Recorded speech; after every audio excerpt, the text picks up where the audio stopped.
เรื่องราวพระคัมภีร์ดานิเอลในถ้ำสิงนี่แมนดานิเอลสบายดีผู้ที่เป็นผู้ชายคนหยิวที่ถูกจับไปนครบาบิโลนเมื่ออายุยังหนุ่มแม่นแล้ว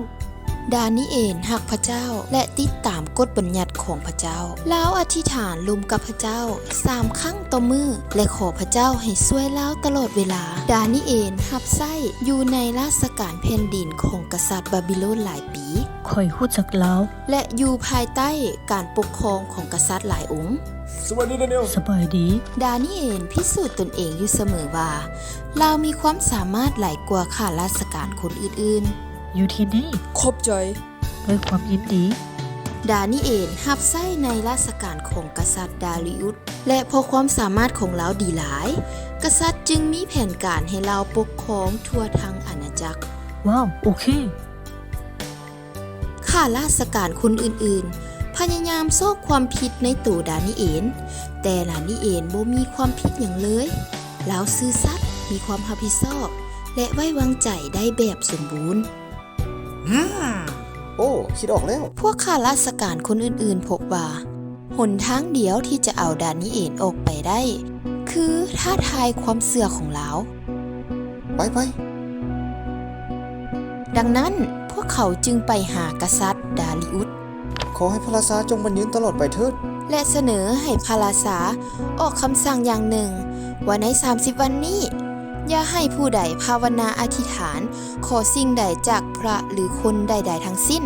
เว้นไว้แต่ขอจากพระราชาเท่านั้นผู้ใดผู้หนึ่งที่ฝ่าฝืนคำสั่งนี้จะถูกโยนเข้าไปในถ้ำสิงเป็นความคิดที่ดีกษัตริย์ดาริอุสก็เซ็นออกกฎหมายนี้และเมื่อกษัตริย์แห่งบาบิโลนเซ็นแล้วบ่มีไผสามารถลบล้างได้เมื่อดานิเอลได้ยินคำสั่งนี้เราจึงกลับเมืองเหือนและคุกเข่าลงเหมือนที่เฮ็ดทุกครั้งและอธิษฐานในห้องพร้อมกับเปิดประตูปองเยี่ยมหันหน้าเข้าหานครเยรูซาเล็มพร้อมลาวอธิษฐาน3 ครั้งต่อวันตามปกติของลาวขอบคุณพระเจ้าและห้องขอพระเจ้าให้ช่วยลาวพวกข้าราชการไปเฮือนของดานิเอลและเห็นลาวอธิษฐานอยู่จับได้แล้วพวกเขาไปหาพระราชาและเตือนเกี่ยวกับคำสั่งนั้นค่อยจื้อได้แล้วถ้าดังนั้นพวกเขาจึงรายงานว่าดานิเอลอธิษฐานหาพระเจ้า3 ครั้งต่อมื้อเมื่อกษัตริย์ได้ยินจึงอารมณ์เสียมานี่แล้วเพิ่นก็ใช้เวลาหมดมื้อคิดหาวิธีทางที่จะช่วยดานิเอลมีหยังก็ในตอนแลงมื้อนั้นพวกข้าราชการก็มาหากษัตริย์อีกและเตือนความจำพระราชาว่าบ่มีคำสั่งใดเปลี่ยนแปลงได้ถ้าหากถูกเซ็นโดยพระราชาของบาบิโลนแล้วดังนั้นพระราชาจึงสั่งให้เอาดานิเอลโยนเข้าถ้ำสิงพระราชาบอกว่าขอพระเจ้าผู้ที่เจ้ารับใช้อย่างสัตย์ซื่อช่วยกู้เอาเจ้าแล้วก็ปิดปากถ้ำสิงโดยมีดานิเอลอยู่ทางไหนพระราชานอนบ่หลับหมดคืนและบ่กินอาหารกษัตริย์ตื่นแต่ดึกๆเฝ้าไปที่ถ้ำสิงนั้นเพิ่นฮ้องขึ้นว่าดานิเอลผู้รับใช้ของพระเจ้าองค์ทรงประสนอยู่พระเจ้าองค์ที่เจ้ารับใช้ด้วยความจงรักภักดีนั้นสามารถช่วยเจ้าให้พ้นจากสิงโตได้บ่ดานิเอลตอบว่าขอให้พระราชา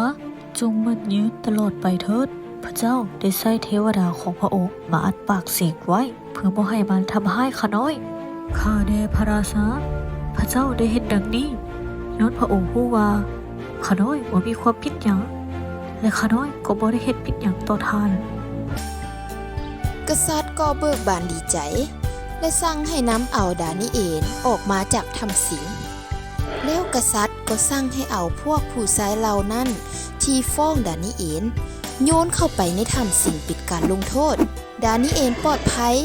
บ่มีหอยถึกทำให้ใดๆพอลาวไว้วางใจในพระเจ้า